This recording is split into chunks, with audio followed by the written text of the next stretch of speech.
కొరమేను చేపతో చేపల ఇగురు పెట్టుకుందామండి. కర్రీ ఎలా చేసుకోవాలో చూసేద్దాం, వచ్చేయండి మరి. నీట్గా వాష్ చేసుకున్న ఫిష్ పీసెస్ని ఒక బౌల్లోకి తీసుకున్నాక అందులో సాల్ట్, పసుపు, కారం 3 యాడ్ చేసుకుని లైట్గా ఆయిల్ వేసుకుని ముక్కలకి బాగా పట్టించుకుని పక్కన పెట్టుకోవాలి. ఉల్లిపాయలు, కొత్తిమీర, పచ్చిమిరపకాయలు, వెల్లుల్లి, ధనియాలు, జీలకర్ర, లవంగాలు, యాలకులు పక్కన పెట్టుకోవాలండి. ఇప్పుడు విడివిడిగా వేటికవే పేస్ట్ చేసుకుని పక్కన పెట్టుకోవాలి. ఇప్పుడు ప్రాసెస్ చూసేద్దాం, వచ్చేయండి మరి. ఆయిల్ కూసంత ఎక్కువే పడుతుంది అనుకోండి. ఆ ఆయిల్లో ఫస్ట్ పచ్చిమిరపకాయలు పొడుగు చీరికలు చీరుకుని వేసుకోవాలి. ఆ తర్వాత ఆనియన్ పేస్ట్ని యాడ్ చేసి బాగా మిక్స్ చేసుకుని సాల్ట్ వేసుకుని ఇలా మూత పెట్టుకుని గోల్డెన్ బ్రౌన్ కలర్ వచ్చేంత వరకు ఫ్రై చేసుకోవాలండి.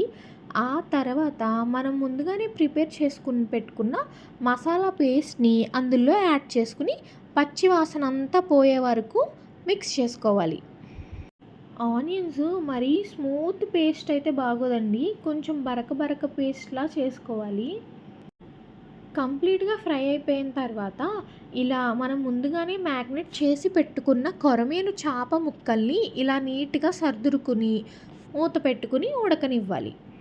ఒక సైడ్ ఫ్రై అయిన తర్వాత ఇంకో సైడ్కి జాగ్రత్తగా ఫ్లిప్ చేసుకుంటూ ఉడికించుకోవాలండి.